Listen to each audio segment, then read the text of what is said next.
Today's topic of discussion is understanding patients' expectations. So, if I may ask some of you to explain what exactly do you think about patients' expectations? What do you understand? What do you feel about patients' expectations? Maybe you can raise your hand and then unmute, and then one by one you can speak. Okay, Dr. Manisha, go ahead, please. Yes, ma'am. Ma'am, these days patients expect doctor to be polite, Mhm, listening. mhm, They listen to them mhm, and understand them, mhm, first of all, and clearly tell them that what is required. mhm, Because every patient is not expecting a surgery out of anything. So they want mhm, very clear communication mhm, about what is happening, what is the plan of treatment, how it will help them, whether it is a conservative treatment or it is a surgical treatment, about the expenses also. The So main that thing means is the that the expectation. listening. So that means you are saying that patients expect from the doctors to give more, clarity on treatment and expenses and the options available. That's Besides the that, ma'am, first of all, it is they want them to listen. They want the doctor to be we heard. patient, We heard. kind, and listening to them. So that they are approachable. That means Okay. they are the patient. They want that the doctor should be approachable. It Approach. is not approachable means that if they require tips beyond their time, the patient can contact them. So this Okay. is very much need of the hour. Accessible, approachable. Yeah. Yes. Thank you. Thank you. So, Dr. Sneha, I think you wish to make a point. Is that something different and different from what Dr. Manisha said? An overall expectation of trust. I think that we trust them to make the right choice, and they trust that we will fully take care of them. Okay. Whatever is required, it will be done. Okay. And also, it is not the expectation only from the doctors. I think overall from the healthcare system and healthcare providers, they have a set of expectation. Thank you for adding that point, Sneha. Yes, Payal, do you have a point to make? Go ahead. Yes, ma'am. So sometimes, the patients will undergo a different diagnostic procedures and they are not aware about it, how it is, and what to expect out of it. So Mhm. some are the procedures, like the pap smear. It is so common. The each and every gynec they let them do it, Mm. but and they doesn't explain why and how it has to be. So the Mhm. patient go home in a lot of anxiety. The whole night they couldn't sleep. They are in the little worry for the whole week till the time the test comes, like result comes. Mm. So nowadays, the patients they like to know about it. There are the few tests has to be done and what are the outcomes could be Mm. and how mentally they should be ready for it. Mhm. Thank you. Thank you, Payal. So, Dr. Neha, if your expectation that you want to talk about is something different from three of them, then maybe you can add. Otherwise, I have another question to ask you. Are these expectations unrealistic? These are realistic, but just one more expectation, if I can say, Sure. that nowadays they expect, because more so after COVID, if the Mhm. doctor can fulfill their needs online only. They Okay. are expecting, I mean, the minimal stay in the hospital, and Mhm. if things can be managed at home by Mhm. some online consultation, that has started coming, especially after COVID COVID. scenarios. Especially since the time telemedicine has become a Yes, norm. yes. So, In India, it has become more now yeah, come into the picture. thank you. Thank you. Yes, Dr. Kundan, go ahead, please. Yeah. So what, according to me, patients' expectations are they want their problem to be solved. They want fixing the problem by Mm. scientific solutions. Sometimes they want a quick solution also. They Mm. want someone to listen to them. Mm. They want value for money. Whatever they are paying for OPD consultation, IPD or surgery, they want value for money. They Mm. want doctors' accessibility and time. They also want ongoing service, and they Mm. also demand doctors' availability in case of emergency also. So many are realistic expectations, but sometimes some expectations may be unrealistic. So most of them are realistic, but this is how. So what Yeah. expectation is unrealistic? What expectation do you think is So unrealistic? 100%, like, what I feel on this, like, if what people are nowadays, they feel like a commodity. Like, if they have 1 lakh rupees, they buy an iPhone, that should Mm, work. And most of the time it works because it's a machine. But mm, even if you pay X number of amount, the patient may not always have a favorable outcome in mm, terms of surgery, in terms of complication, in terms of delivery, in terms of a chronic disease or acute disease. So mm. this expectations, what according to me as a clinician what I am saying is, they need like 100% result. If I am paying so much amount of money, even if the patient is 90 years old, 85 years old, they want the patient, because it is understandably from patient side, it is true, because they feel that if I am paying, then the outcome should be favorable.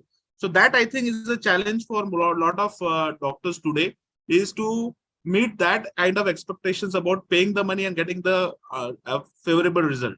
So I think so many times might be some unrealistic. The outcome is not in our hands. Even the best of Okay. the doctors can't So there promise are the a outcome. couple of things that I want to add to what you are saying, Dr. Kundan.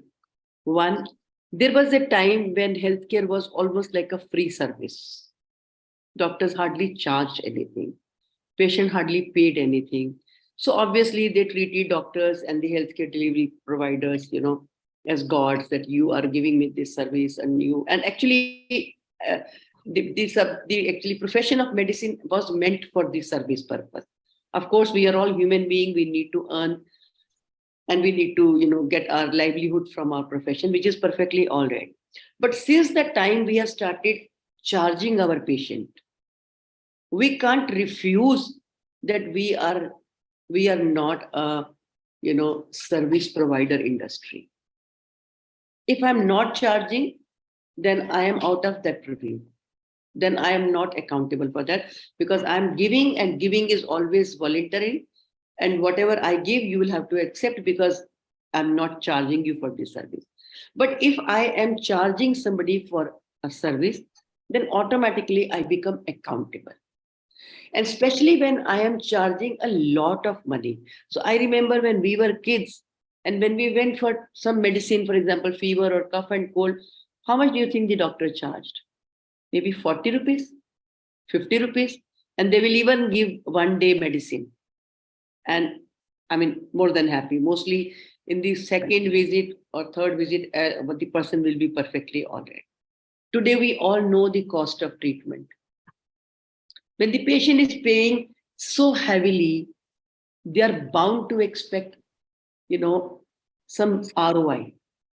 Now, yes, expectation can be unrealistic, but somewhere we are responsible for that raise in their expectation. Just today in the hospital, we were discussing, when you have this tagline, घर से आइए surgery करवाइए office जाइए, what am I doing? I'm raising their expectation. Over promising, yeah. Absolutely. Over promising. When I say get your knee replacement done and you will be able to walk up and down 10 times, what am I doing? I'm raising their expectation. When I say get your cosmetic surgery done and you will look like Priyanka Chopra. So partially we are also responsible for these kind of unrealistic expectations. We can't blame the patient alone. We are responsible for that. Today, if we go, to have our dinner or any meals outside, and if you are like, you have ordered and you get the food, but the food is not tasty, or it is not served properly, or the hygiene of the place is not okay, or the cutlery and the otherwise, what do you call that, crockery, etc., is not up to the mark, would you not say that this is not okay, or this is not up to the expectation? You are charging so heavily, but and you are giving a very poor service. I think the biggest block is that we are still not ready to accept that we are a service provider. We still think that I will charge as much as I want. You will have to pay, but whatever I give you, you have to accept, and you have no right to complain or say anything. trust me, this is not going to work in the time to. This is going to further deteriorate unless we become responsible, unless we become very professional in our approach. This problem is going to aggravate.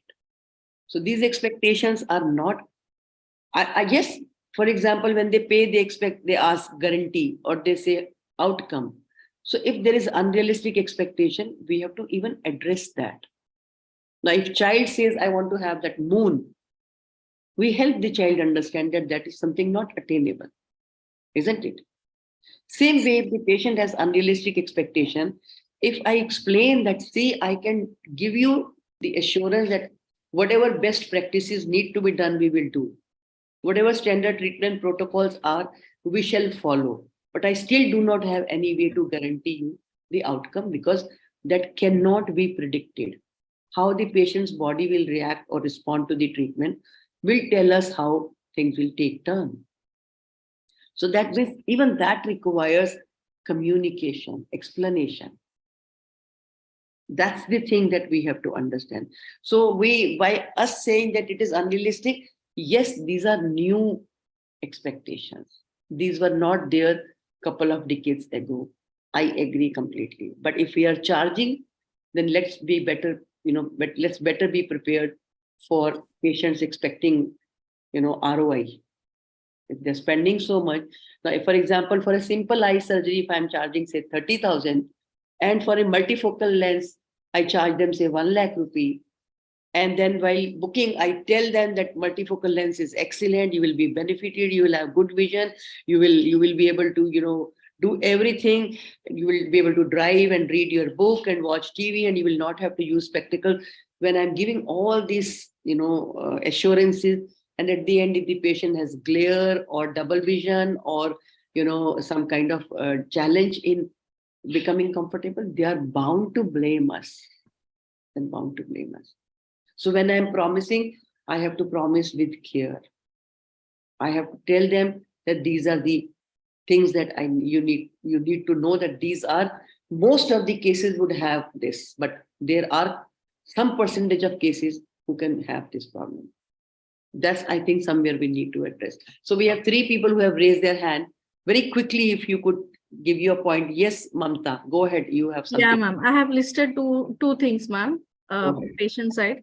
I mean, earlier days, what I heard from my elders that doctors used to treat based on their symptoms. Nowadays, doctors will treat moreover by diagnosing only. So the patient expectations are, by looking at the symptoms, they have to get treated rather than depending on the diagnostic procedures and diagnostic tests. The other expectation is, ma'am, even if patient is in a serious condition or if it's something a serious thing, it has to be communicated in a positive way so that the patient willpower or they should not fall again into pain or something after listening the doctor's response. These are the 2 expectations I have listed. I think the point that you are trying to make is that we have to be honest, but at the same time, we need to be sensitive, not to take away all the hopes from the patient. So yes, we have to give a very balanced kind of a communication, and that requires a lot of skill, that requires a lot of understanding that I don't have to be dishonest, but at the same time, we have to be sensitive when we are sharing maybe about prognosis or, some reversal. So all those things have to be dealt very sensitively. Yes, ma'am. Again, it's a skill of communication part. It's not something academic. Absolutely. Thank you. Thank you for adding that. Yes, Aditi, you have a point to make. Go ahead. I just have a one doubt. You just said कि patient come with the expectation कि I should get treated well. Like हमारे यहाँ बहुत patient आते हैं. They have expectations कि हम बस डॉक्टर को दिखाएं, वो दवाई लिखें और हम 1 दिन में ठीक हो जाएं. और कुछ ऐसे आते हैं जो भर्ती हुए, बस हम लेट गए बिस्तर पे, आज हम ठीक हो जाने चाहिए, कल हमें छुट्टी मिल जानी चाहिए. So how to deal with such expectations? So, Aditi, I think, again, this requires explanation to the patient because, for example, a lot of time in our clinic also, patient will come with a stye. They have a marriage in their family, maybe the next day or day after. And they say, Doctor Sahab, ye stye theek ho jaye bilkul, because my pictures will not be, good if I have a stye in the eye. Now, patient's expectation is right because they want good pictures. But I have to explain to them that treatment will take its own course of time. So one is that I can be annoyed about it. What do you think? Am I a magician? I will just touch your eye and your eye will become fine. Or I can tell that, see, whatever medicine, would work, I will give that to you. But then at the same time, it will take this much time, 2 to 3 days time. I mean, I'm really sorry. I know you are really upset and you will be disturbed because you have a marriage in the family. But this is something not in your hands and not even in mine. So what you have said, you have not given any false hope.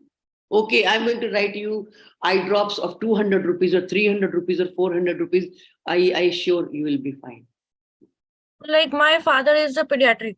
Mhm. He unki practice is like he just write 2-3 medicine which is required, not a lot of medicines, and he never advise the patient to go for a test until unless it's very urgent required. There are so many patients who come कि sir आप test नहीं लिख रहे, test लिख दो, so they guide him कि आप लिखो.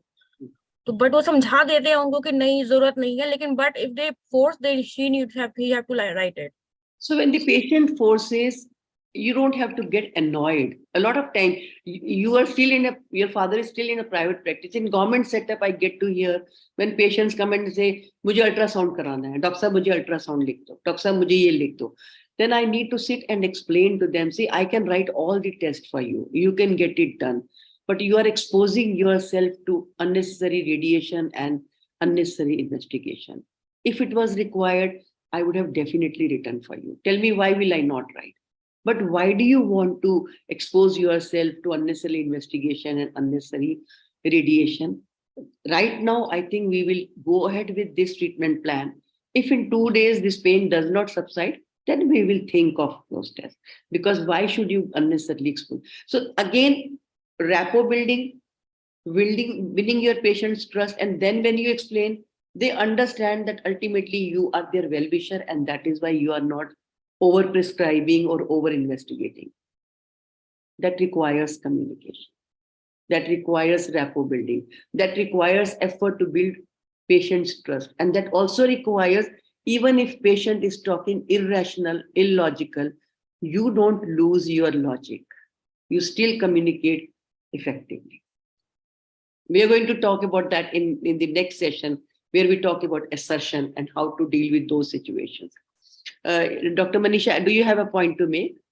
Anything Yeah, that I you just wanted to say that, as Yeah. you were saying that, no, and everybody is saying that before any procedure, or for long stay, if patient is admitted, no, patient should be counseled in a manner where the whole procedure, what the plan is, and the pros and cons of that should be given in a very subtle manner, so that sometimes, for example, in gynae surgeries, there is a fibroid. We take the patients for laparoscopic surgery, but sometimes when we insert the laparoscope, we see that we will need to open it as an abdominal. So we take a consent, and when we have planned the surgery, we always counsel the patient, see, we are taking you for the laparoscopy surgery, but there might be chances that we'll have to open it. We'll have to go for an abdominal surgery or the classical surgery. So when we tell the patient, it is very easy that at the time of intervention, coming out of the OT or from the OT, some subordinate comes out and explains them. So the patient doesn't get annoyed, and there is a transparency before the procedure starts. So this is, of course, a communication skill, and it should be used to create trust also and for better compliance. Thank you. Thank you for adding that point. So I can see some comments in the comments box. Dr. Deepika says patients expect hospitable standards in healthcare. Absolutely. Dr. Amrit says some patients want guarantee in uncertain outcome prone condition. Again, guarantees and unrealistic expectation. So I can be annoyed about it. So what do you mean by guarantee? Am I selling you a product that you're asking for a guarantee? Or I can explain that I can give you guarantee for giving the standard treatment, following the standard treatment protocol. But outcome is in nobody's hand. So I cannot give you any guarantee about outcome. And if you want something like this, I'm sorry, then probably you're at a wrong place. Let the patient go somewhere and try if anybody is ready to give them guarantee. And whoever will give guarantee is actually calling for problem, because we all know when you give such kind of guarantee, you can actually, fall prey to aggressive reaction in the time to come. Aditi says patient thinks if he's paying so much, the doctor should be available all the time. So again, Aditi, I know sometimes they forget that doctors also have life. They forget that doctors have their family. They forget that they also want to lead their normal life. I can be annoyed about it, or I can help them understand that it's not possible for me to be available 24/7. Or you can have trained staff in your hospital or clinic who man the OPD or emergency, and who can effectively deal with that kind of a requirement. Also, where you have emergencies coming regularly, it's always a good idea to have some RMO who can handle that situation, because having a setup and not having a somebody who is manning the department is again not a good idea.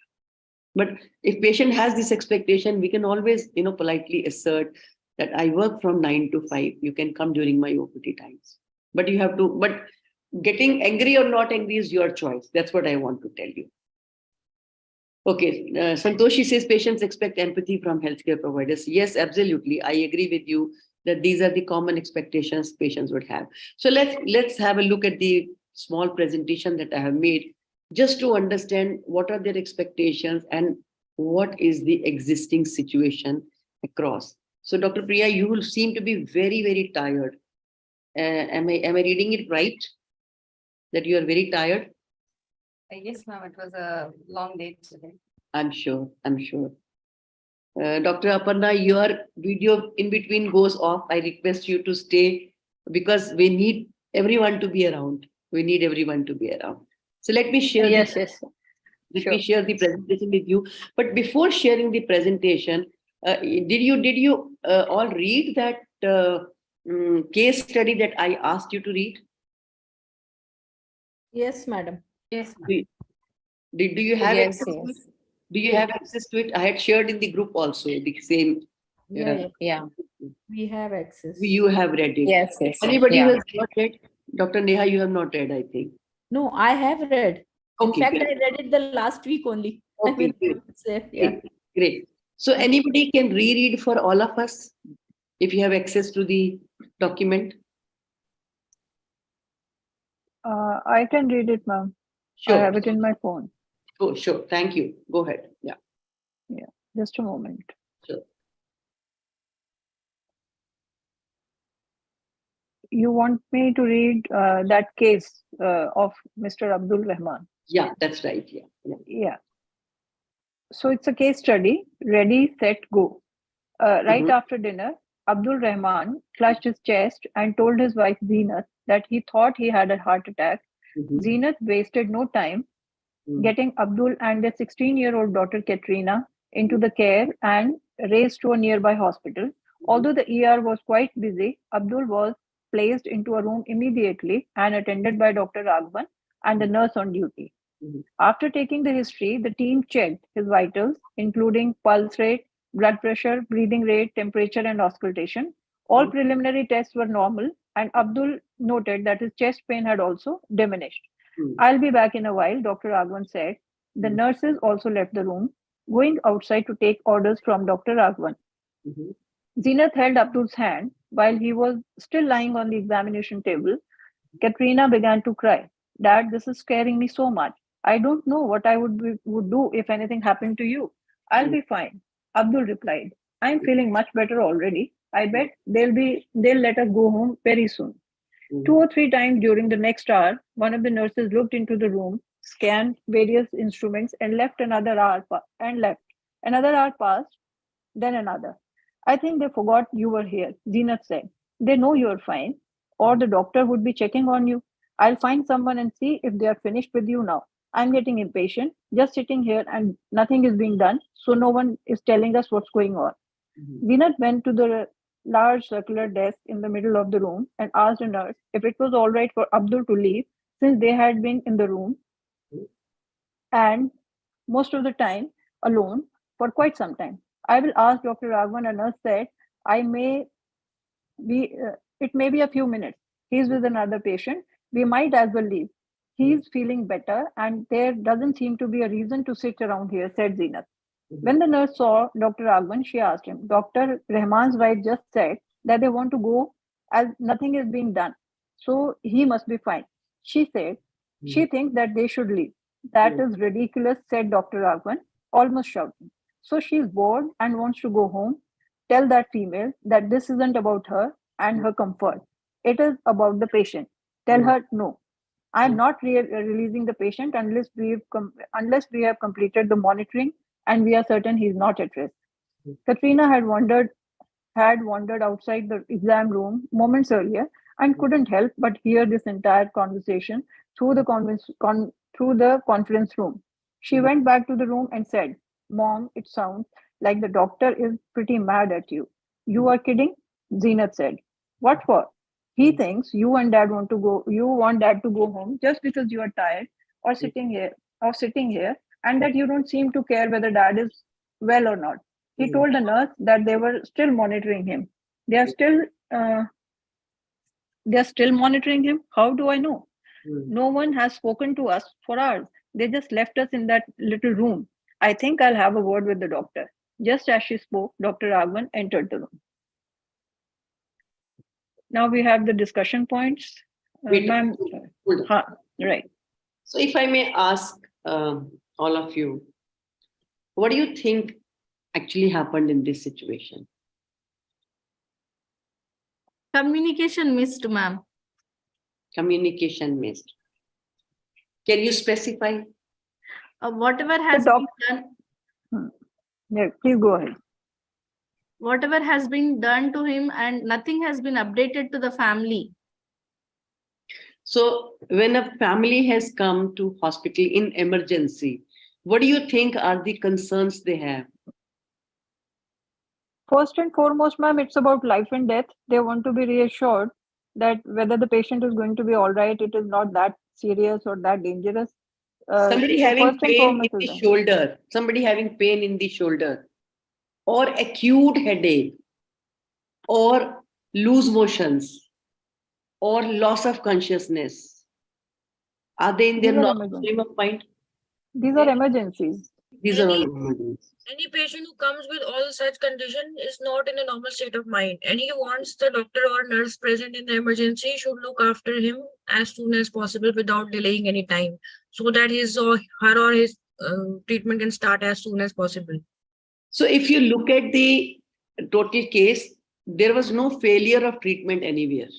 At starting, But there was no then- failure, but in the middle, when Dr. Raghavan didn't came to see the patient, no nurse came. They were just sitting in the room, doing nothing. No, Aditi, if you look at if you read the case, Yes. nurses came in. Nurses came in When twice. they came in, they were given. Not a word, Yeah, a that's word what was communicated to the patient's Exactly. family or attendants or the patient. Exactly. Nothing was communicated. And what you read, I think it's a very common scenario, especially in a government setup, but even in private setup. We get the patient in, we start examining, we are monitoring the patient, and then we move around and do other things, but we do not communicate to the Counsel patient. the attendants.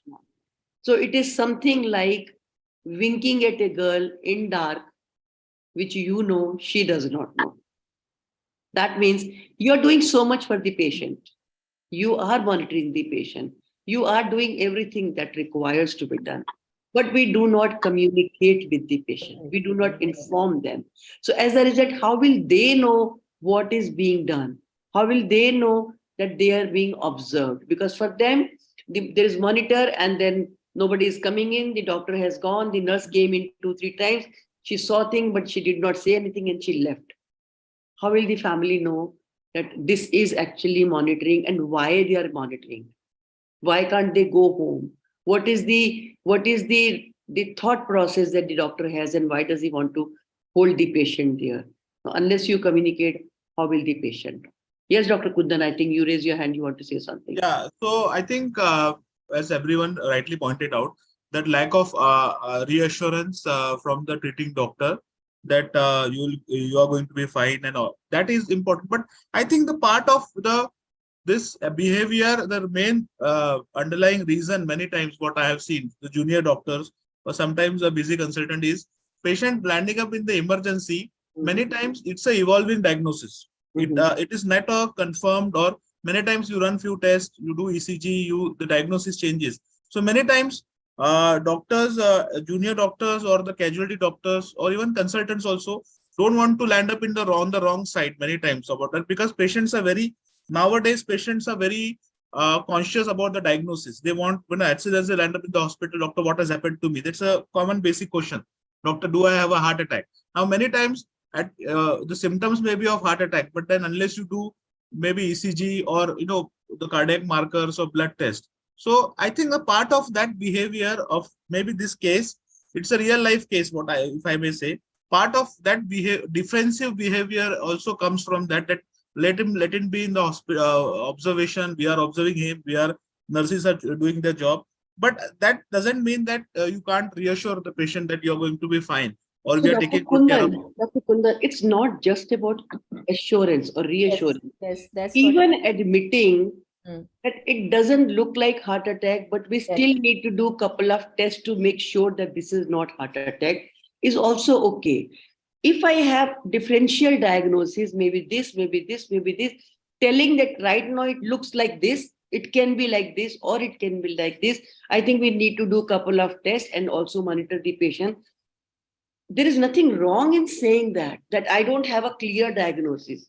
Why do we consider that, okay, whatever I say should be 100% the final word? It is Ma'am, not. it's different all right. stages for, sorry, but all it's right to different say. stages where only one sentence sometimes does the trick. Yeah, It is not necessary that you have to say a lot. It's absolutely. just an So initial if a patient statement. has come with stomachache, and it could be anything, but when you start with your treatment or investigation, you say it looks like simple, stomachache. Maybe you have eaten something from outside. It doesn't look like anything very serious, but let us still do an ultrasound and be sure it could be something. There's nothing wrong in doing that. We don't have to be always 100% sure what I'm saying. And that's what actually makes us do defensive practice, because we think I am God and I'm supposed to know everything. And if I don't come out with a very clear diagnosis, my patient will lose confidence in me, which is not true. Your honesty is far more important. When you openly say that now, for example, a patient has come with fever. How will you know whether it is typhoid, or it is malaria, or it is viral, or it is dengue? You would initially say, see, it looks like fever. We will start with some tests. We'll give some treatment so that we can control the fever. Meanwhile, let's do the investigation, which is all right. So I think that's the point what we need to think of. Any other point about this? What do you think? Yes, Dr. Neha, go ahead. Yeah. Just a little bit about this. It's not only an emergency, even for elective surgeries, when patients come and we do the PSCs and all, in that also sometimes the case is so complicated that we don't say that we'll give general anesthesia or regional. We'll discuss with our team, give us some time, we'll let you know, so that then they understand, yes, there is. And then we explain the risk. I mean, right away we don't say we're going to give GA, we're going to give spinal. Let me discuss. Multiple times it has happened that we say, please wait for some time, let me discuss with our team. In spite of that, I was heading the department. I used to say that when there's a complicated case. Absolutely. So we used to discuss with surgeons and then other team members. It gives you that space, that it gives you that space where you can come up with the final decision, and they will be okay with it. That okay, you have discussed. They will be rather happy that okay, you have not taken decision abruptly, but you have discussed with your team, and everybody is okay with this decision. So I'm sure a collective decision would be more accurate and precise. So there's nothing. Yes. Yeah. Ma'am, here the doctor, before leaving the cabin after seeing Mr. Abdul, could have said a simple sentence, no? It doesn't seem anything serious, but still we need to monitor you. So, no, we are keeping you under observation, and should have given the orders to the nurse in front of them to do that. It would have created a trust between the doctor and them, and they would be clear about that they will still have to wait for some time before the doctor gives a clearance to move. Perfectly all right. And that communication is very simple and direct. There's nothing. See, these are the basic communication we need to make with the patient. So usually a patient, when you see in the OPD and you physically examine the patient, they will have that question on their face. What did you find? What did you see? What do you think it is? So a one line that, okay, it looks fine, but we need to get a test done. Or I think I could sense a lump, but I think ultrasound report will give us a better picture of it. You say this and they're okay with it. Okay, now we know what they have to do. They require some communication coming from us, that okay, this pain is muscular pain, or no, we have done ECG is okay, but we still need to monitor, whatever. So that means that communication has to be done, and it's not just by the doctors, even by the nurses. If you read this case study, nurses came in, they checked the vitals, they must have noted what is on the monitor, they made the entry, and then they went back. Again, they did not communicate. If the doctor does not communicate, if the nurses do not communicate, tell me who will tell the patient and the family what does it look like. Ma'am, one thing here, I mean, Yeah. nurses are not allowed to disclose anything before doctor Hmm. tells, no, ma'am. So Aditi, no, I'm not asking the nurses to talk about the diagnosis, but at least having some informal talk, having some communication. We don't look at them, we don't smile, we do not have any Hmm. informal a minute's talk. Or how are you feeling today? Are you all right now? Is your pain less now? Or if the wife is very apprehensive, if you say that, I mean, don't worry, you have come here and we have already started investigating, so good that you brought him on time and you did not waste any time, and we have all the facilities. I mean, though he doesn't look like, having any cardiac condition, but even if something comes out, I'm sure we have all the facilities. They feel okay, there is somebody who is ready to talk, who is ready to listen. And that is how you kind of assure your patient. So I can see two hands raised, one Dr. Kundan and then Dr. Amrit. 1 second, I want to read your comments in the chat box because you have made effort to read right there. So monitoring was happening, but no reassurance, no update, not even telling, please wait, I will update. Absolutely. Even if you don't give assurance, it's okay. I'm not asking you to give assurance. Unless you know, how can you assure? So, but at least update. This is what we have found out. This is what is our understanding. Okay. Santoshi has written no record keeping and follow-up assessment done, which was to be done in this particular emergency.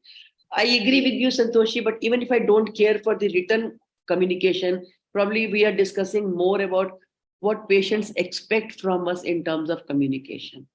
That communication never came, neither from the doctor and nor from the nurse. Dr. Manisha has written, since no communication and update was there, the attendant thought that no more observation is required. Actually, patient didn't even know that this is the observation, that I am under observation. This monitoring is that ECG reading, BP, TPR is the monitoring. That patient did not know. If they had informed, they would know that okay, there is a alarm system, and in case if the value would go higher or lower than the range, this will beep, and there we will be attending that we are under observation.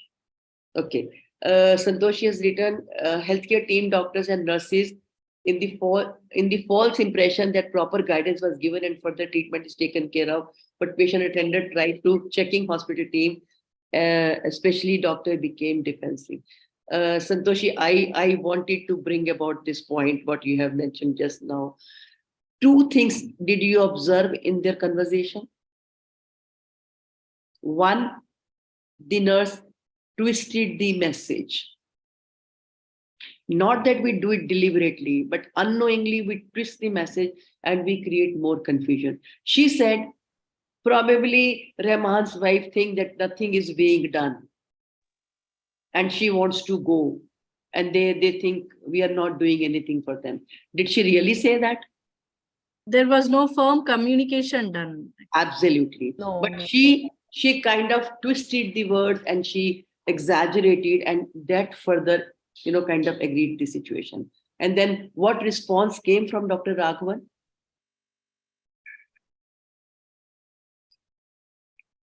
Oh, After what does the hearing female the think? What does that female think? Yeah, that If after it is hearing not that about from her, the nurse, maybe the rather than tone was answering the something, it problem, made him angry actually. But I mean, I can't say that you made me angry and that's why I'm Yeah. reacting. Yes, yes, Yes. that's I not right. can't blame Yeah. my nurse that you made me angry, so I shouted. My No. nurse can tell the way that she wants. I can still stay responsible and say, Yeah. "Oh, let me speak to them. I think we did not explain to them. I will go and explain that he is being. Yes. This could Yeah. have been good enough." But usually we also react when we hear something like this. So let me read couple of more comments. Deepika has written, since there was no actual verbal communication, patient attendees would have started picking up all non-verbal cues from the nurses and doctors. Yes, there was no communication. So how would they know that we are under observation? Dr. Neha says doctor must have told nurse to observe. So although doctor should have explained, even nurse could have communicated to the patient, as always, that nurses are more in contact with both of them. When doctor was leaving, just few words that, okay, we have put the monitor, we have done ECG, we would like to observe you so that you don't have any problem after you go home. It could be simple angina, even that could be a condition. So saying that you are under observation can be done by doctor, and even nurses can say that don't worry, you are under observation, we are constantly keeping an eye on you, and if there is anything we will definitely attend to. And then even the tone will change the meaning. Yes, Dr. Amrit, I think that's what she did. She said in a manner, and then he responded again in a very aggressive manner, which completely kind of complicated their communication. Yes, Dr. Kundan, I think you wish to say something. Go ahead, please. Yeah. So I think blaming the attendants, I think, is more than often counterproductive. Like in this case, the wife was, even if she was not told, it was made to believe her that maybe she is not caring for the patient, or there was some miscommunication. I think blaming the attendant most of the time, what in practice also we see, that then the attendant turns against the hospital and the doctor with revengeful attitude many times. So blaming the wife or husband or parents for the children, or children for the parents, I think is very most not acceptable, I think. And appreciating the patient brought to the hospital on time, or I think in that many times leads to conflict. Blaming the attender for lack of care or delay or negligence, most of the time it's counterproductive for violence, or many times then there is a reverse psychology going on in the minds of the attendants. Some of the attendants, then they immediately turn against the hospital or the doctor. And I think in this case also, that the wife, maybe indirectly she was being blamed, or she was in a hurry or whatever by the nurse or the doctor indirectly. Yeah, Maybe they didn't mean. the tone of the doctor and the nurse communicated as though that she's not concerned about the patient's welfare. That hurts the most of the time. The That's what attendants, that hurt. happens. We blame one person, and that person becomes defensive, and then they will blame us. And blame game, of course, never works. It's not a very healthy arrangement. So let me share the screen with you and take you forward with the discussion on understanding patient expectation, and you will be actually surprised to see patients' expectations are not very big, but then when we don't understand and when we don't respond, that is where patients become aggressive or unhappy about the way we treat. And also, patients' expectations can be very basic sometimes, but if they are not met, again, that can upset them. So these are a couple of studies that we have discussed earlier also once. I'm repeating them here. So according to a recent survey, because we can't compare Indian healthcare delivery system with the Western one. And if we have some studies that can help us understand what do our patients expect in our country, I think we can better deal with it. So this is a recent study, 2019. 45% of the patient's family reported that they felt unempowered in the treatment of their patient. They felt they did not have much say.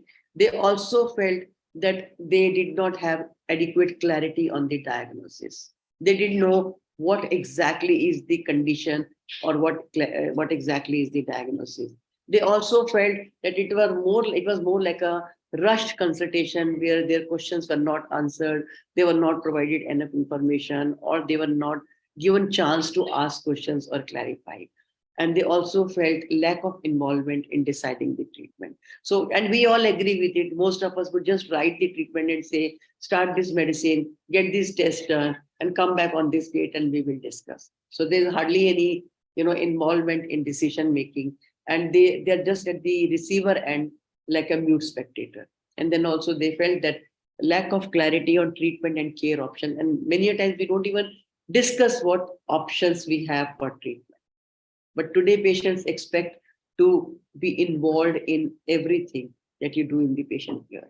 According to the same survey, 35% of the patients indicated that they were not allowed to describe their conditions or symptoms in their own words. See, you can see patients want to tell their story. Like I think in the beginning, some of you said that they want to be heard. They want to talk about their problem. They want somebody to listen to them attentively. Maybe right looking at the patient, you can make out what it is, what the medical condition is.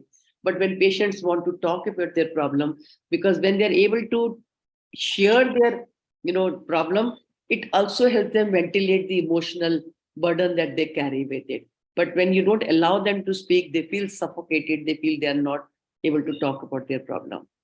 32% of the patients indicated that doctors did not straightforwardly address their questions and doubts.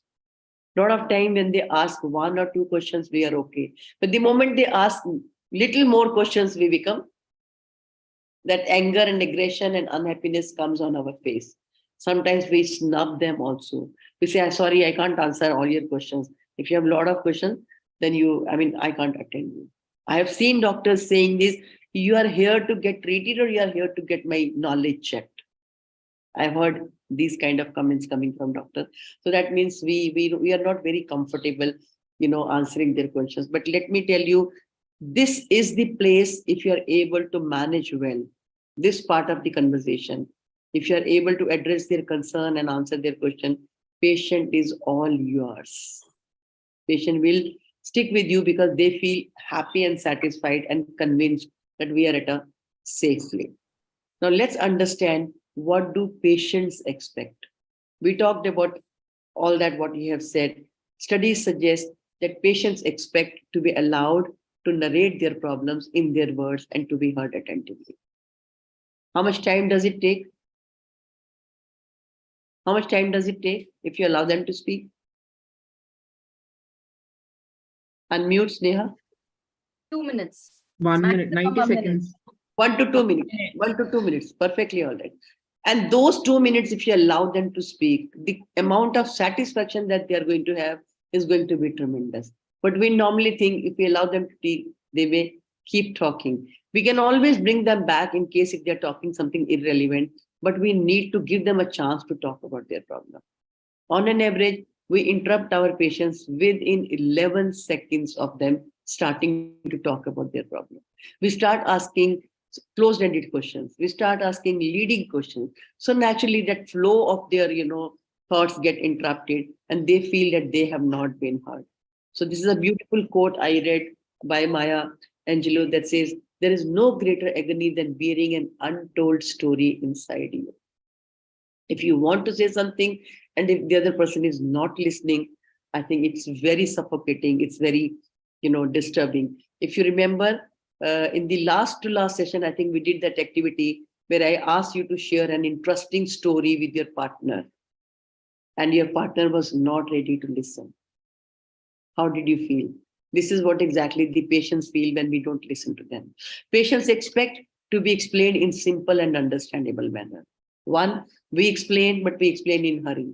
We explain using a lot of technical jargons. We explain, but we are in hurry to tell what we want to tell. We are not interested in knowing have they really understood or not. A lot of time we use multiple technical jargons which they may not understand. As a result, their understanding is not complete, not okay. Read the following paragraph.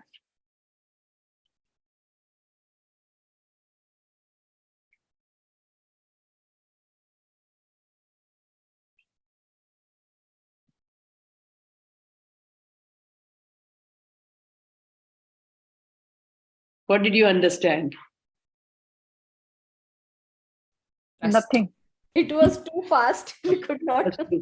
Rusting of iron, nothing. This is what exactly happens when you explain to your patients about their diagnosis, treatment, and prognosis.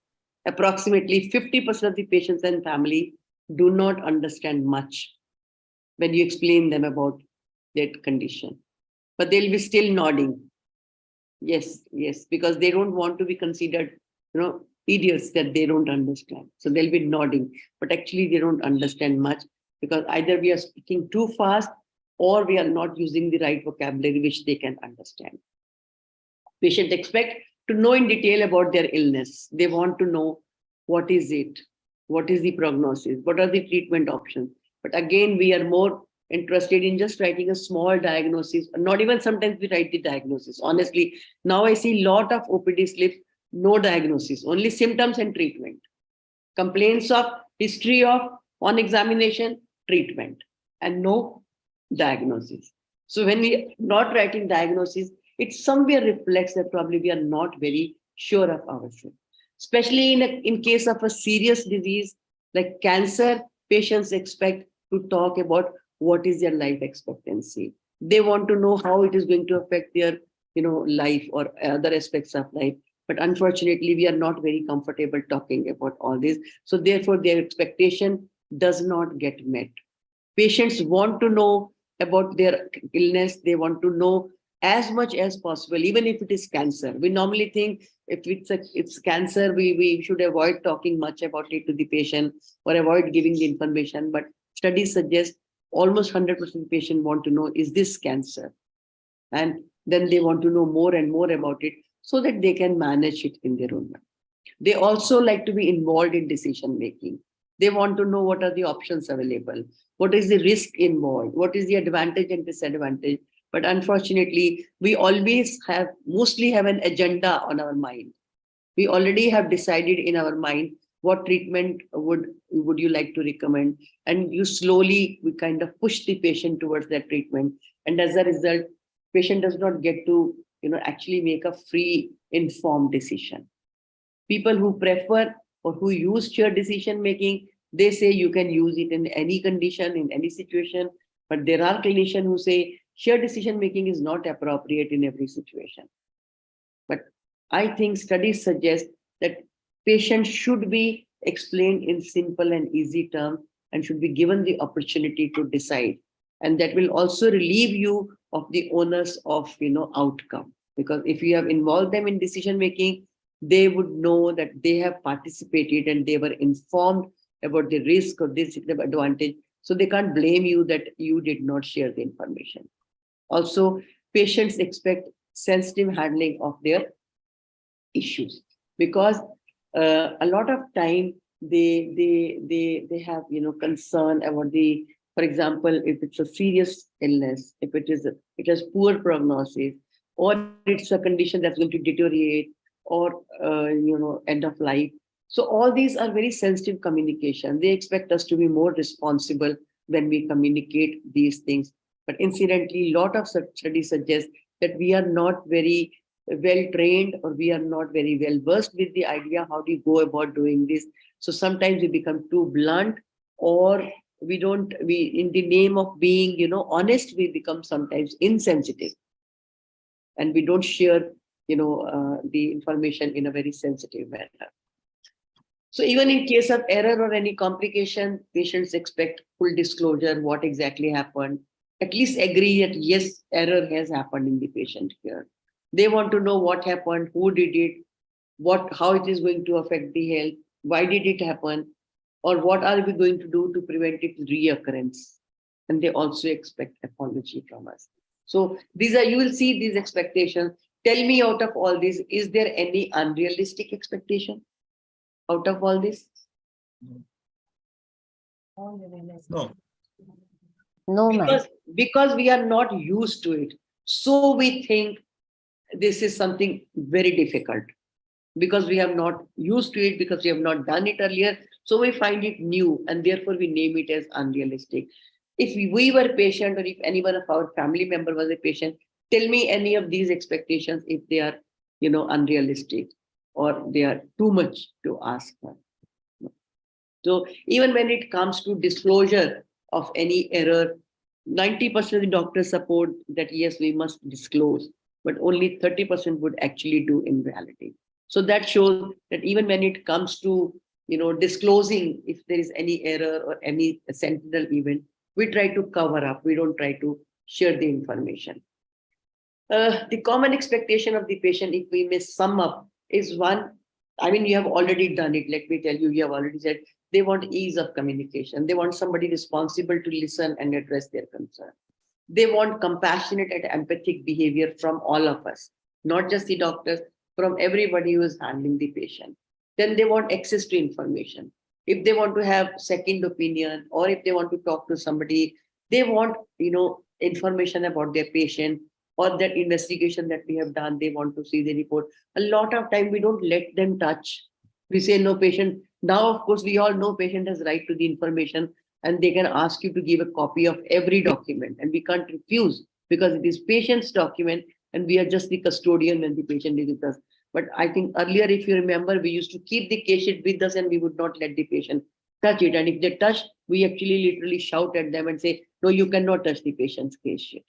That was the approach that we have. And then they expect us to pay prompt attention to the patient's need, and they want safe and comfortable environment. These are the common expectations of all the patients that come to us. Is it unrealistic or new? I think you'll agree with me that these are new expectations because we were not used to it, but they are not unrealistic. Now, if I try to put all these expectations in three types of expectations patient will have, it's called Kano's model of expectation. It's basically it has come from the corporate sector, but of course it's equally applicable to healthcare setup. For example, there are some basic expectations. Can you give some example of the basic expectation? Clean environment. Okay, very good. Clean environment. Respect. Respect. What more? Privacy. Addressing the patient, ma'am. Addressing the patient. Privacy. Privacy. Wonderful. Standard of care. Some standard of care. Okay, standard of care. Okay. Well, That's also now expected because they are paying for a service. They at least expect that much from the hospital. Clean environment, clean, bed, good surroundings. What more? Time, attention. Time, attention. Doctor to be available.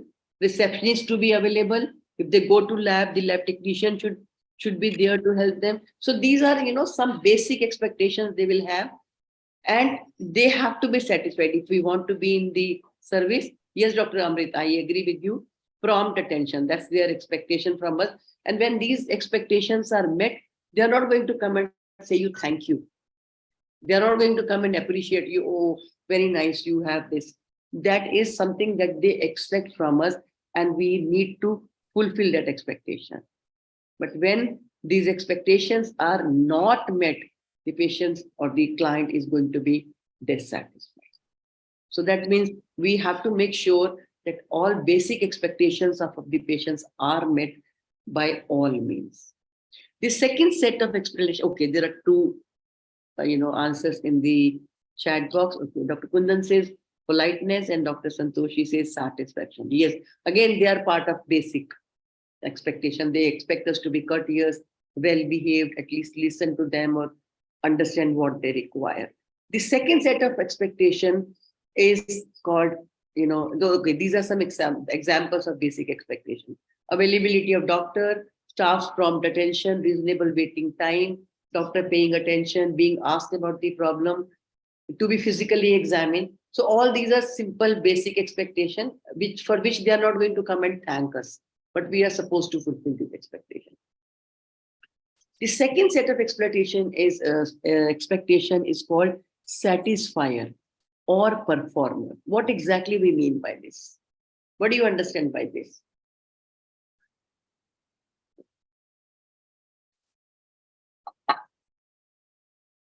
You have water facility. Okay, very nice. People need water. So you have a water facility, but you have an RO, or you have bottled water for patients. It's little refinement of the over the basic requirement. Absolutely. Yeah. So whatever you are providing with keeping your patient in your mind. For example, we all have toilets for patients. So that's a basic thing people will expect. Okay, there is a toilet. But you have a toilet and that's very clean. And there is an attendant who is frequently cleaning the toilet and keeping it dry and hygienic. That is satisfying. So it's one level up. Service is there, but now this is service, mindful service. And if you are able to arrange, let me tell you, 80% of your patients are going to be very happy with it. You have sitting arrangement and that place is kept very neat and tidy. That's going to be a performance. You have a staff who is very well behaved and who welcomes the patients or make them comfortable or ask about their welfare or they are helpful. All this will be part of satisfier or performer category of patient expectation.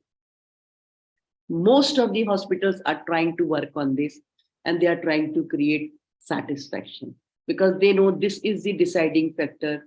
If there is a toilet and if it is not clean, patient will not give you good reviews. If there's a toilet and if it is clean, they're going to go satisfied. I can see some answers in the chat box. Let me quickly have a look.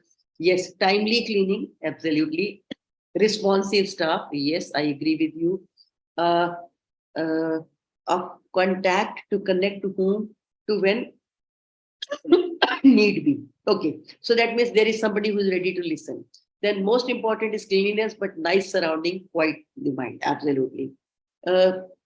Performing tasks effectively with adequate skills like trained skilled staff performing required tests. Yes, like for example, there is an attendant and he's in uniform and he's smartly dressed up. So this is going to go into performance. Okay. Medication on time, food, good food on time. Yes. I can, sorry, I'm not able to. Is somebody talking? So timely investigations result. So these are all satisfied. I agree. Whatever you're saying is absolutely right. So these are the expectations.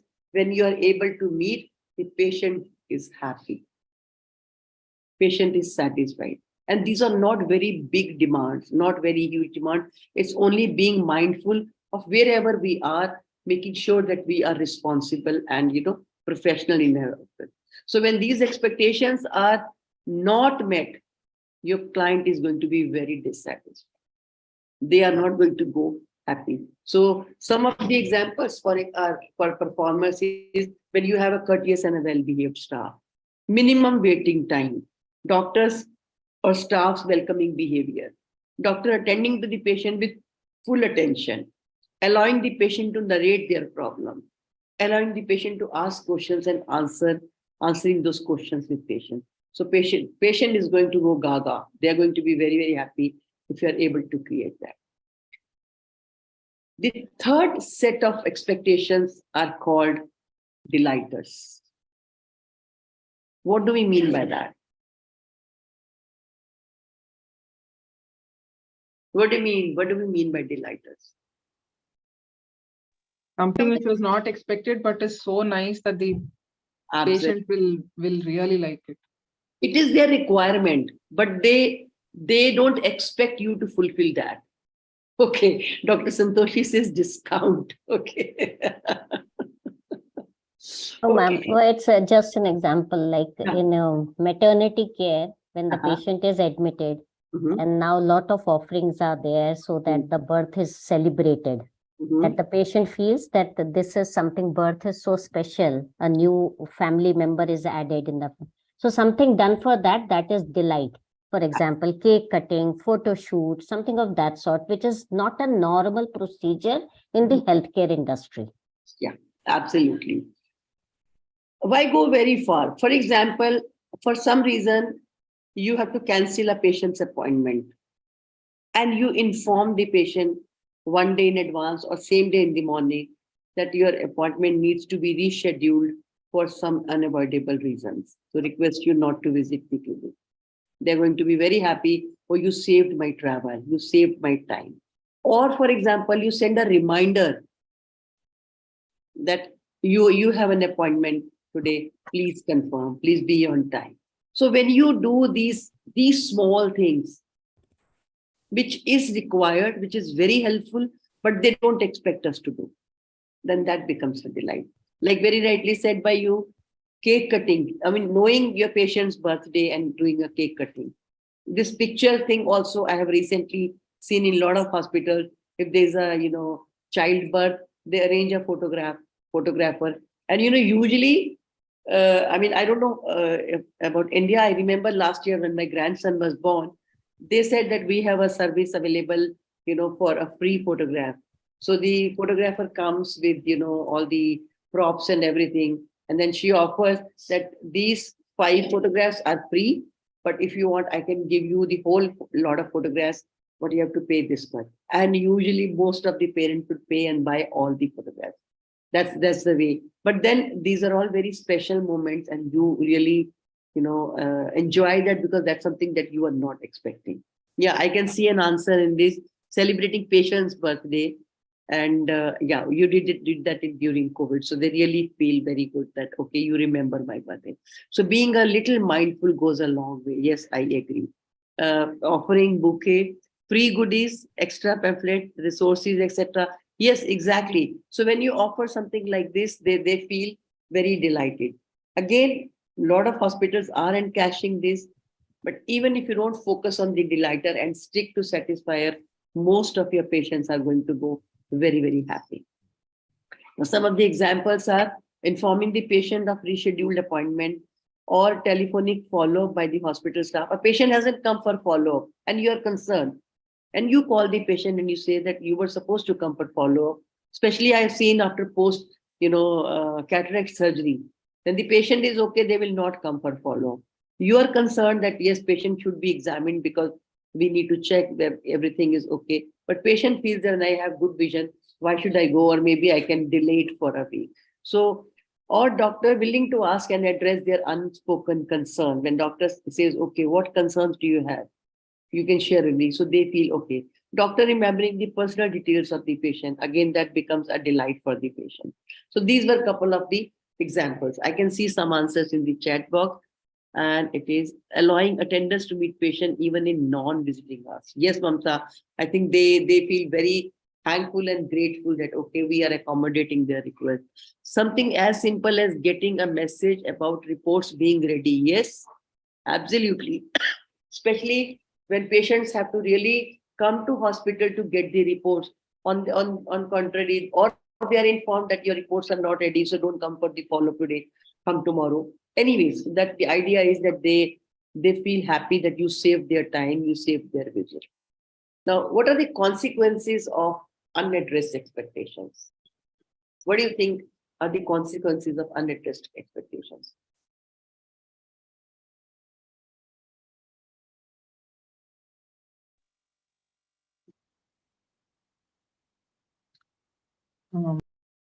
Feeling of not being cared for, no trust. So Okay. even whatever we do right, the other things sort of cancel them. Definitely. So they are going to be dissatisfied. Dr. Amrit says bad reputation. Absolutely. Dissatisfied patient will definitely go and talk ill about you and your organization. So we have to make sure that some of the basic and the satisfiers are looked after. Dissatisfaction, trust, and integrity is lost. Yes, I agree with you, Dr. Manisha. So there can be frequent conflict because of it. Because wherever they go, if they're not happy with our service, they're likely to get into argument with the staff holding that department. Or it could be reduced footfall. Naturally, they will not come back to you.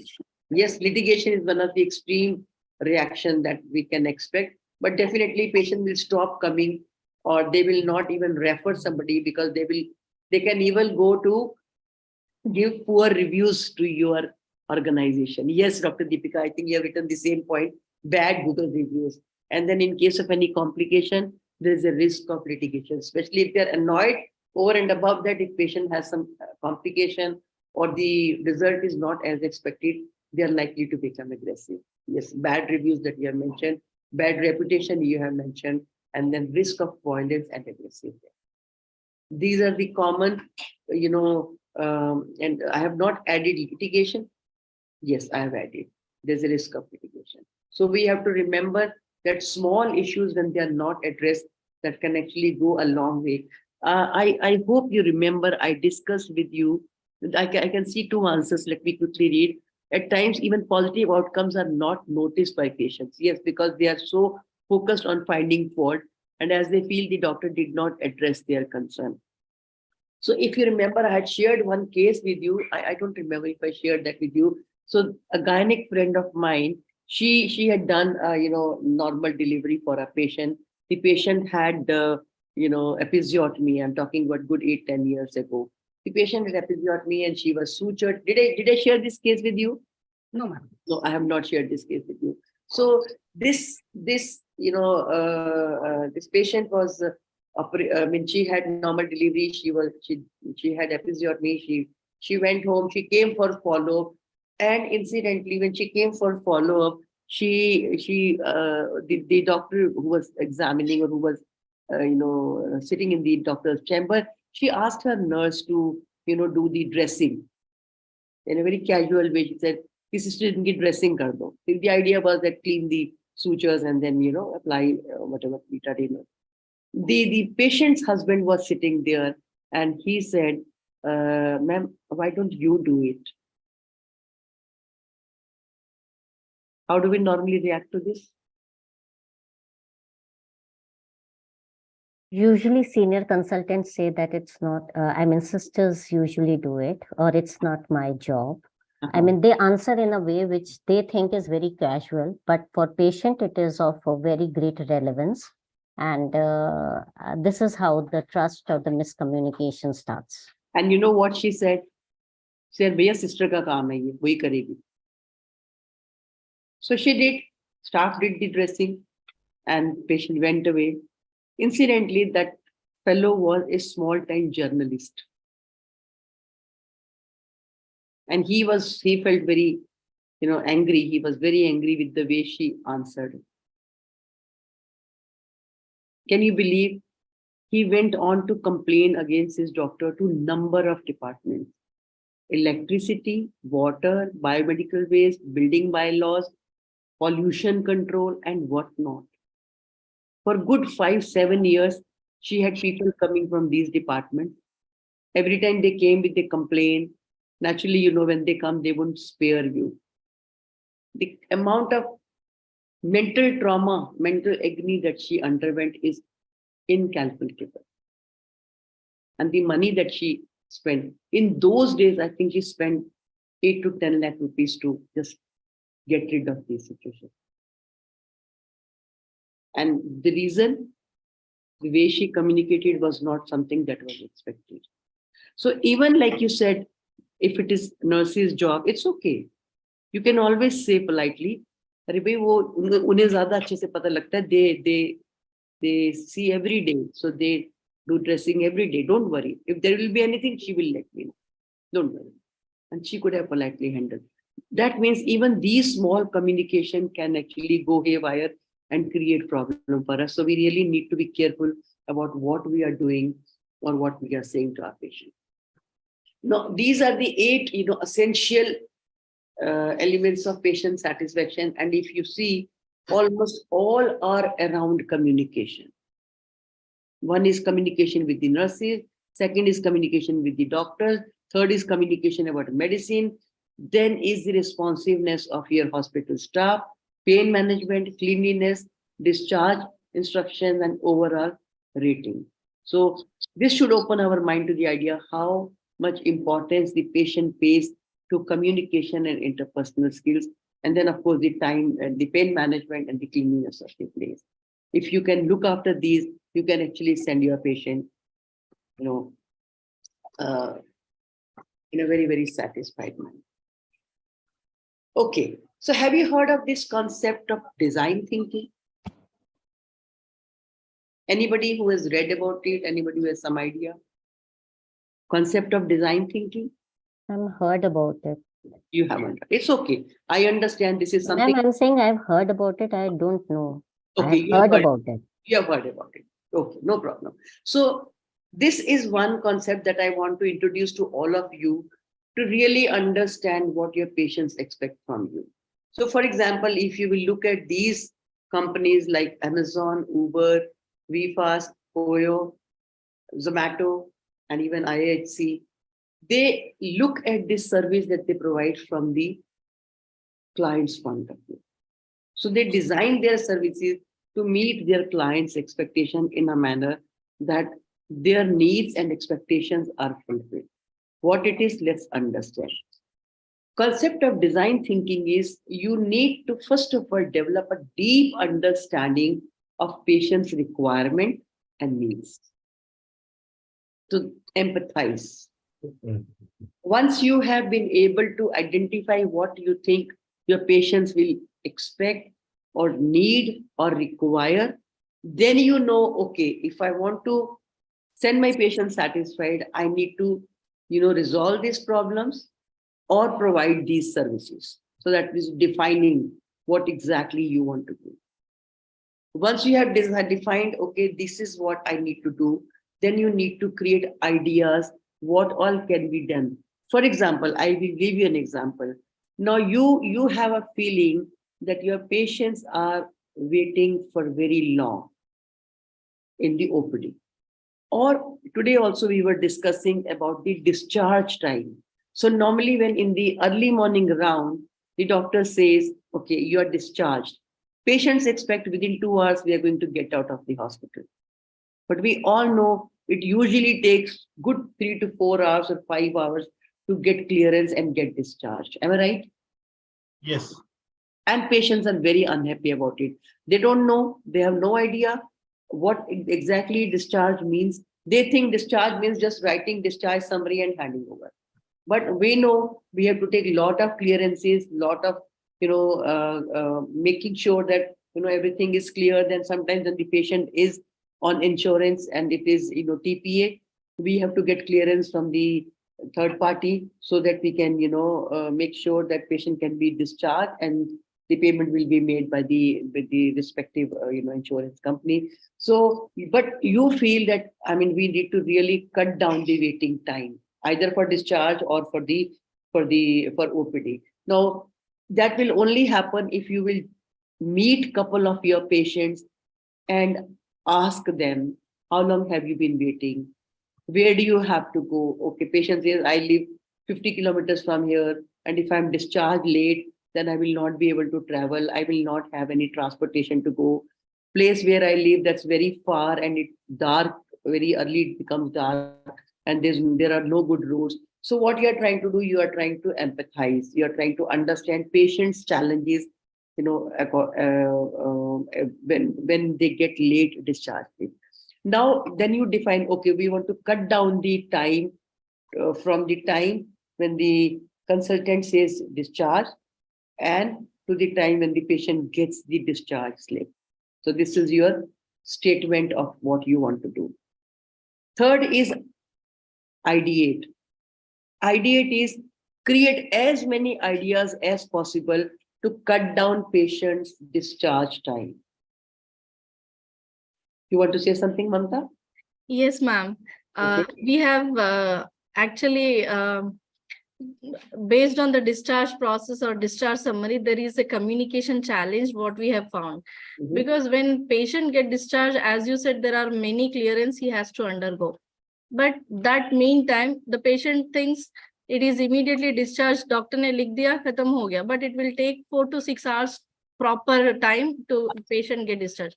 In that time, either the patient or attenders will come and will talk with the nurse who is taking care of.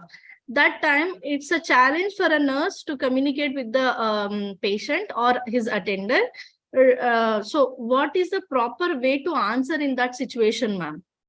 So one is, I think, the moment doctor says discharge, while saying discharge, if the doctor says, according to me, you are going to be discharged, but please remember the whole process takes 3 to 4 hours because we need to get clearance from various departments.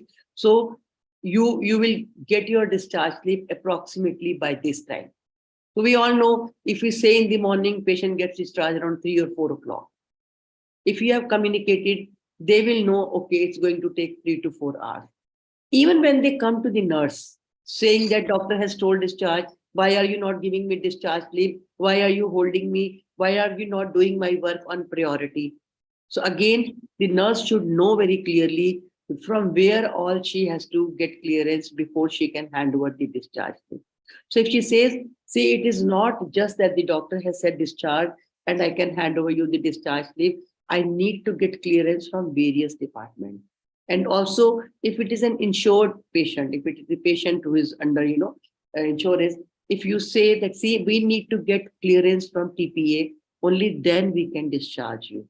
Because we have to raise the bill, we have to send the bill to them, and they will be assessing the bill and then sending us green signal. Only then we can discharge you. If you have communicated this, chances are they will understand. Problem is, unfortunately, we don't tell them and they don't know.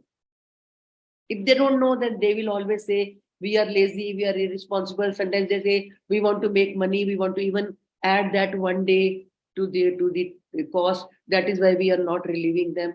All sorts of allegations they make.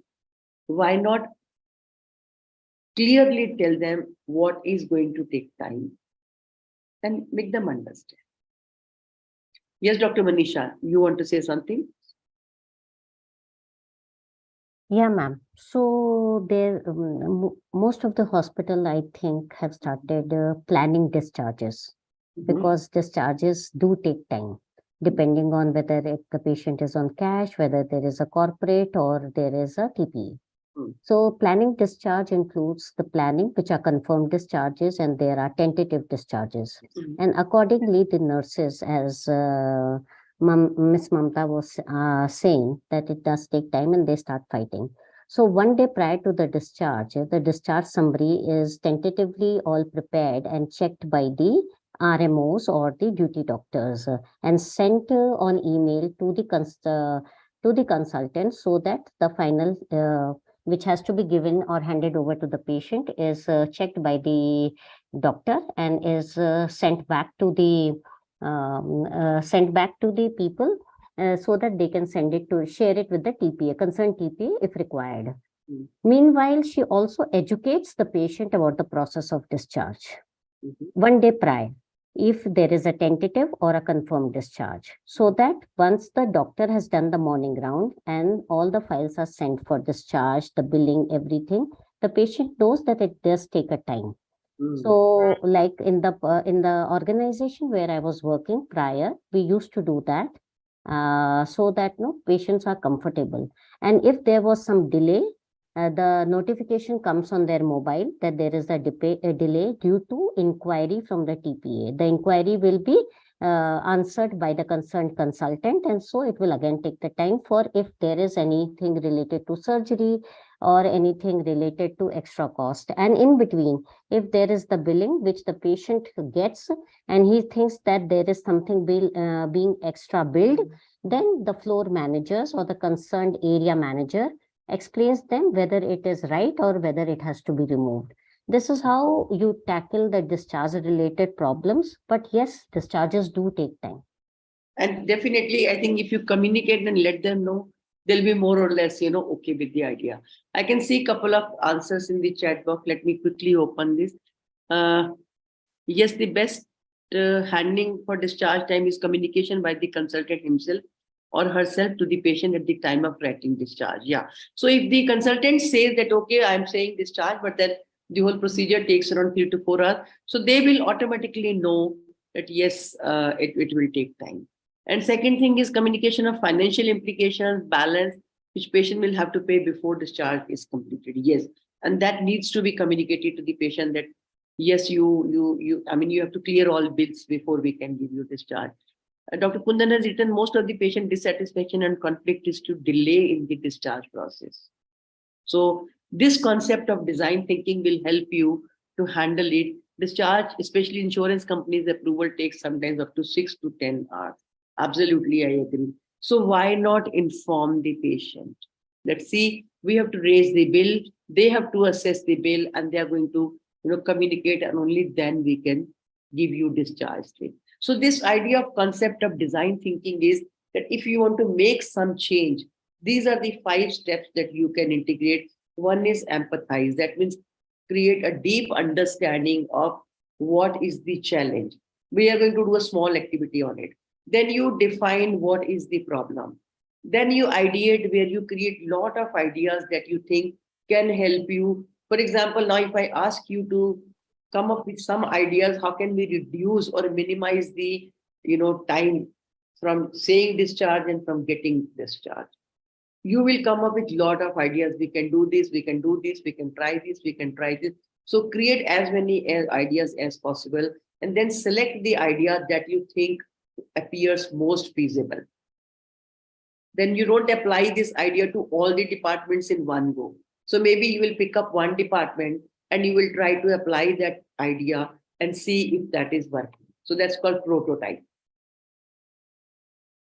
So you create a format. Okay, let's try making these changes, and then test it in one department. And if everything goes well, you apply it to the department. And if it requires further refining, then maybe you will further create some changes or modify it. And that's how the concept of design thinking takes place. So let me give you a taste of design thinking. And the first step, that is empathize. Okay. So all of you have a copy and a pen with you? Okay. So I'm going to take you through your hospital. I'm going to give you a set of instruction. Just go with me. And then also, I want you to note down how satisfied you are, whatever experience you have. Let me tell you. So I assume that you are going to your hospital OPD, and you have gone there as a patient. You are not a hospital employee. You don't know anybody. The doctor does not know you. You have gone there as a patient, and make a visit to the hospital OPD to get a taste of what the patient experiences. So imagine that you are entering your hospital gate as a patient for an appointment with your doctor. Now see yourself parking the car. You're not a hospital employee, so naturally the parking person does not know you.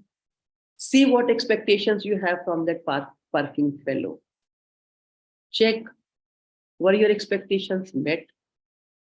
Also look at the parking area. Are you happy with the parking area? Are you happy with the parking facility? Now, you parked your car, you enter the hospital building, see yourself at the reception. You are there at the reception to confirm your appointment and inform the front desk staff that I am here for the appointment that given to me. You check the availability of doctor. Yes, doctor is there, but there are a lot of patients before you. And the receptionist says that it will take you at least half an hour to 45 minutes for you to see your patient, and you are asked to sit in the waiting area. Go around the waiting area, look for a place to sit, and you find a chair, you sit down, look around. Are you happy with the physical setup of the waiting area? Are you happy with the physical setup of the registration counter or the reception? Are you happy with the conduct of the receptionist or the person at the registration counter? You are not a hospital employee, so they don't know you. You're just a patient there. Are you happy with the way they are handling you and other patients? Look at the waiting area around where you're sitting. Is this waiting area comfortable? Is it well ventilated? Is there enough light? Is it clean? Is it comfortable? Especially if people have to wait for 1 or 2 hours. Do you think it's a good place to sit and wait? Note down your experience in few words. Now, you have been waiting for almost 40, 45 minutes. The staff said it will take at least half an hour. It's past 45 minutes. Are you okay with the waiting time? Are you fine with that? Note down. Now your turn has come for consultation. You visit your doctor. And if you're not working in the hospital, definitely the doctor does not know you personally. Look at the quality of interaction that you're having with your doctor. What expectations you have from your doctor? Are they met? Note down. Your doctor has asked you for some work, blood work done. You come out of the chamber, you go to the lab, you talk to the lab technician who is making the entries. Check, are you okay with the behavior and conduct of the lab technician? Are your expectations met? Note down. After the lab work, you go to the hospital pharmacy to buy some medicine, whatever your doctor has prescribed. Again, try to focus on the expectations you will have from the person who is dispensing the medicine. Are you satisfied with his or her explanation? Note down. Before you go back to the car parking, you feel the need to use the restroom. Imagine yourself using patient's toilet because you're not a hospital employee, so you're not using the hospital employee's toilet. You have to go to the patient's toilet. Check your feeling after using the restroom. Was it clean? Was it pleasant? Was it comfortable? Was it hygienic? Get into your car to return home. Are you satisfied with your visit? Also, if I ask you to rate your experience, what would you rate it out of 10?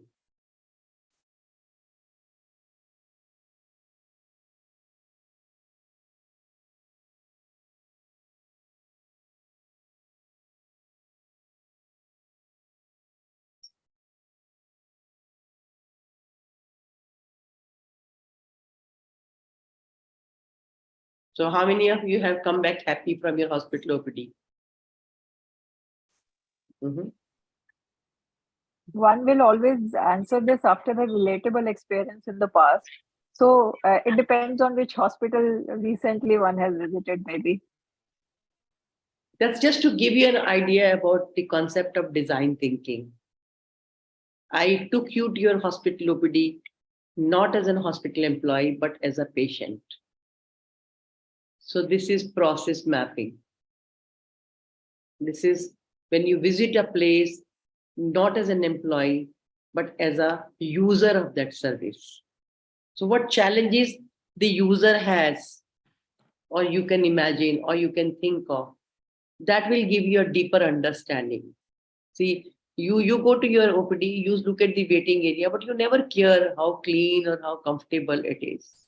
Is it well ventilated or not? But now you have gone there as a patient. You have used patient's restroom. You have waited outside to meet your doctors. Your doctor has talked to you. Are you satisfied? Are you happy? So this was a taste of empathy. In design thinking, the first step is empathize. That means get a deeper understanding of the client's requirement. What do my client require?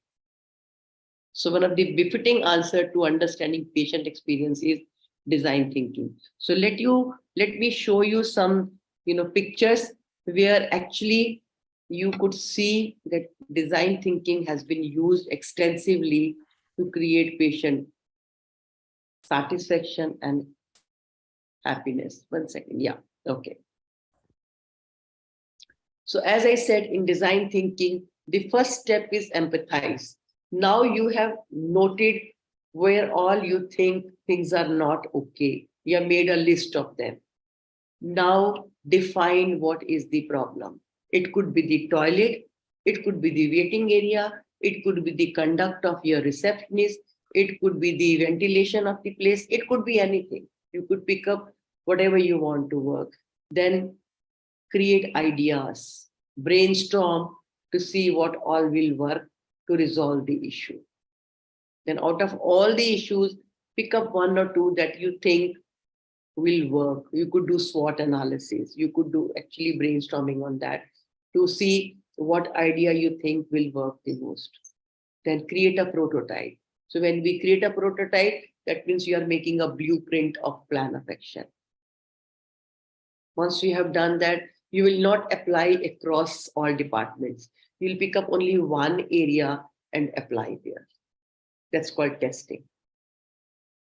After testing, maybe you are okay and you have generalized it, or if you think certain modifications need to be done, you do those modifications, and then you kind of reapply. So concept of design thinking is being extensively used across the world. Healthcare usually responds little late because we are slow to adopt to changes. But these are a couple of examples. For example, this is MRI unit of one of the hospital where the whole unit has been designed in a manner where it's a for the pediatric cases. Basically, this is for the pediatric cases, so they know the child and the parents will be very, very apprehensive, those who are coming for MRI. So just to make them comfortable, to relieve their stress or to keep them, cheer them up, they have designed in a manner where the child feels that, okay, I'm not in a investigation room, but I'm in a play station. So this is another, example of design thinking of OPD. We all have used, all ideas to make the patient comfortable. But there is a realization that patients and the family both are our clients. It's not just the patient. And patient's family actually are, literally on road. They're running around, no rest, no place to sleep, no place to eat. So people have, created such waiting areas, such lounges where the family can relax. This is another OPD area. This is from Apollo Cradle. So you can see the OPD has been made so comfortable that you feel at home. The idea is if somebody has to wait for 2, 3, 4 hours, why not make them comfortable, stay comfortable? So these are all examples of, concepts of design thinking. I think it's time that we understand patients' expectation and meet them midway. I've given you the first step for design thinking, and that is empathize. Try doing this for your hospital or your department, either the same activity or you can take any other activity.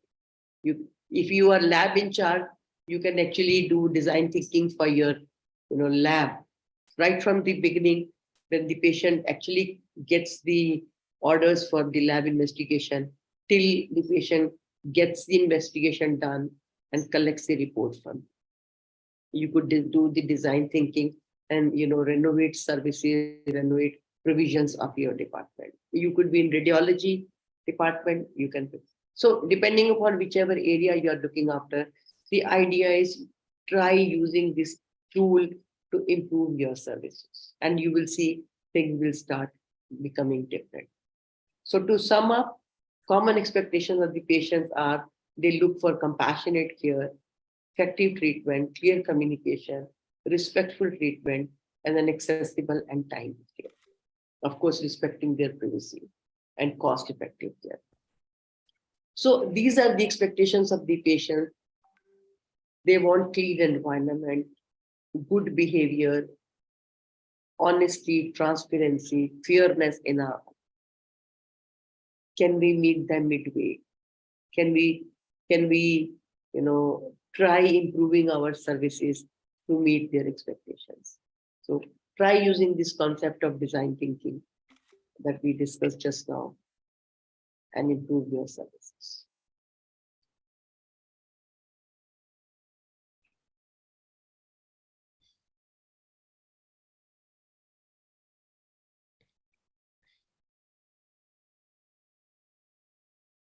So this is in a nutshell about understanding patients' expectations and also seeing how you can make things better.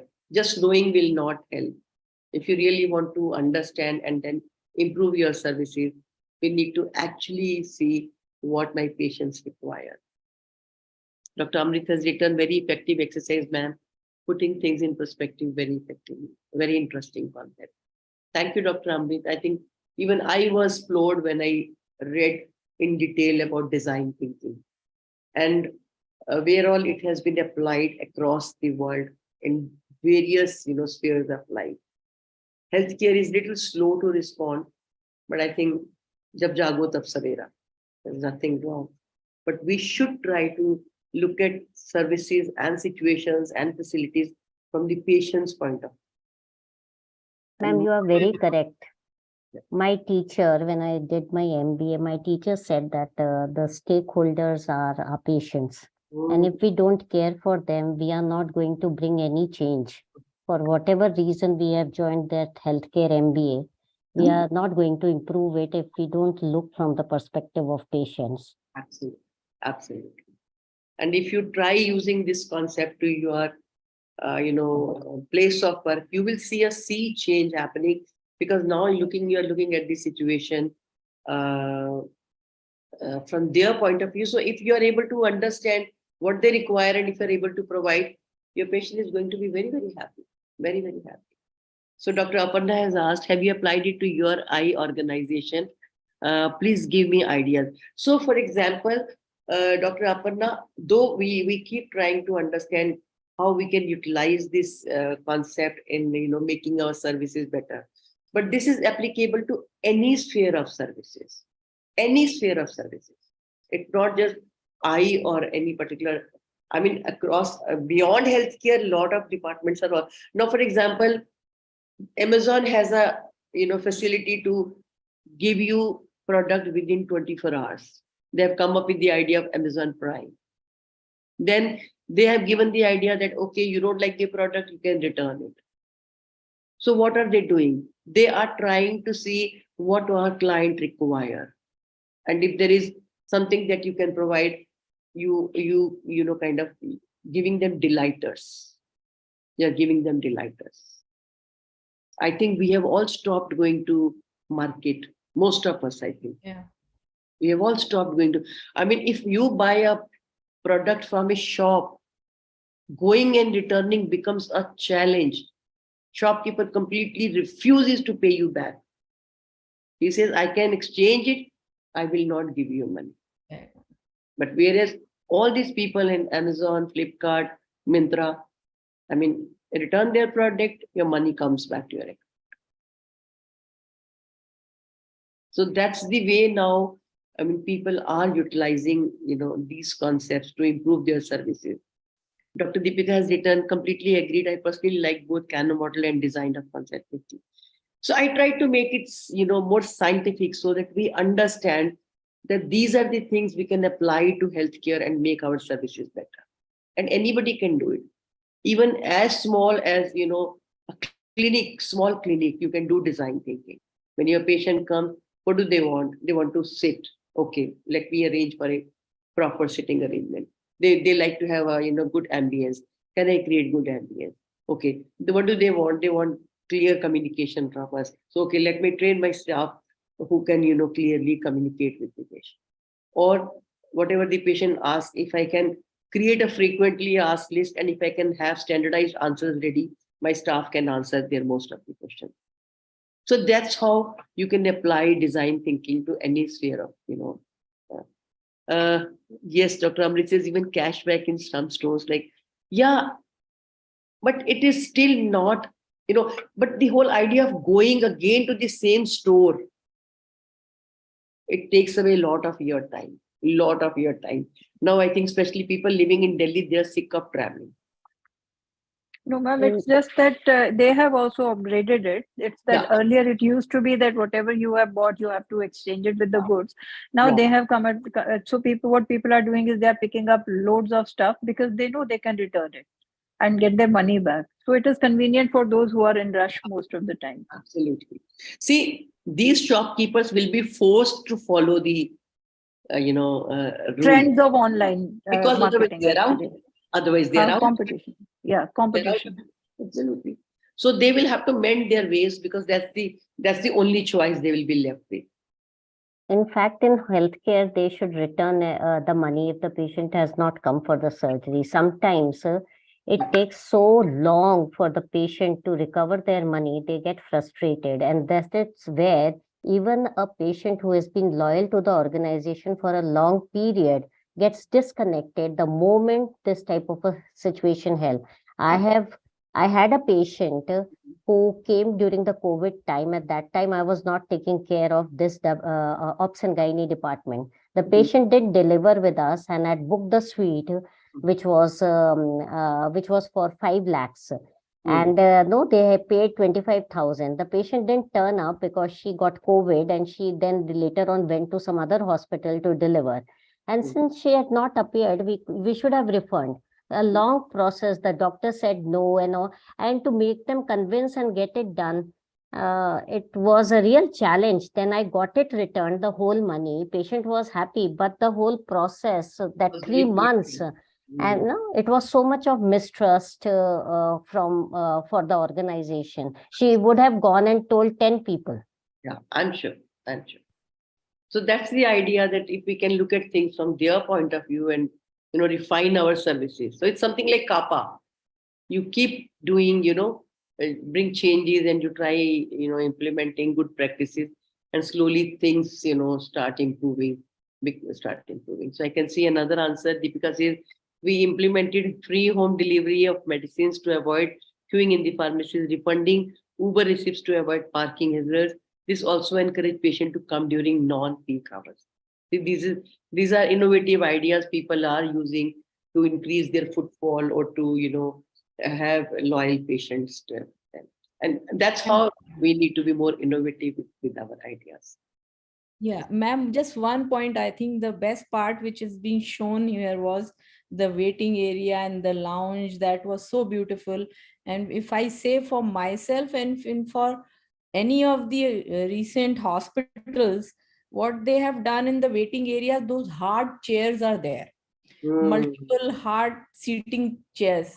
That is the thing which I have always felt, that these should be replaced with some kind of a what do you say, thick mattress or anything on that, because it becomes very difficult to wait for half an hour, 45 minutes, 1 hour on those hard chairs.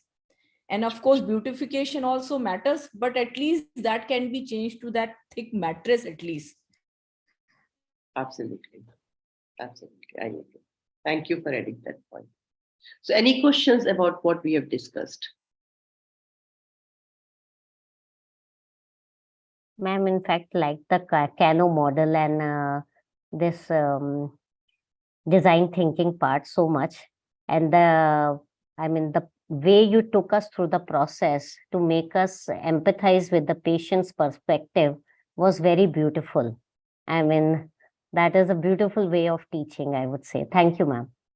Thank you so much for that feedback. And I think that's the way we can actually, help patients see, employees see what our patients and their family members go through when they come to our hospital. So I use this tool a lot of time when I want to create empathy for patients and their family members. With this activity, actually, I can imagine where are the lacking areas which need to be improved, actually, starting from the parking point.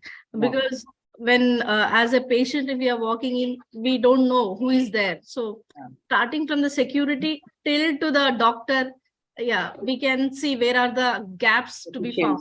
And we can work on those gaps very well. One by one, even if you work one by one, you can slowly improve your service.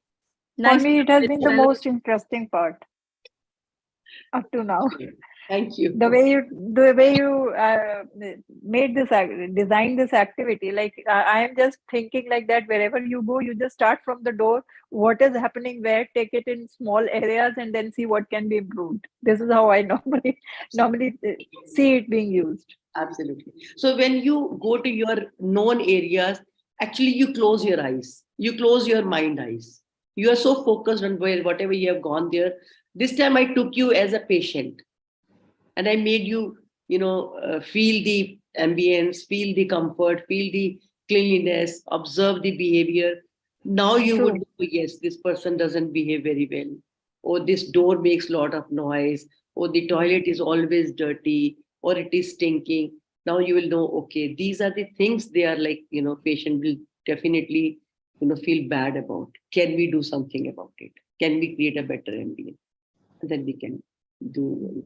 Just to add one point here, ma'am, whatever we have discussed in these 2 hour session, even in previous sessions, this we usually hear, we read here or somewhere in social media or in books, but taking into the situation or playing an activity in the virtual class is a big deal. This is what we're learning in your sessions.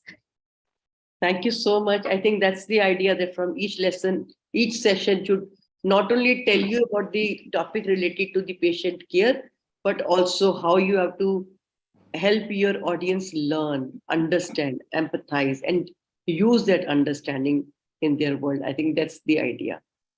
And breaking that into small areas, parking, reception, this and that. That was actually like when you take an overall look, then you miss so many things. It is only when you start paying small attention to small areas in continuity, then you know what is missing. Very interesting. Thank you. Thank you so much, everyone. I think should we close this session now? It's already 10:10. I'm sure many of you are very tired. I can see Payal is very tired. Priya is very tired. I can understand. Aditi seems to be very tired. I am also very tired. So see you next week, next Wednesday. Yes. I will share the feedback form in the WhatsApp group. I request everybody to respond by tomorrow. Sure, ma'am. Thank you so much.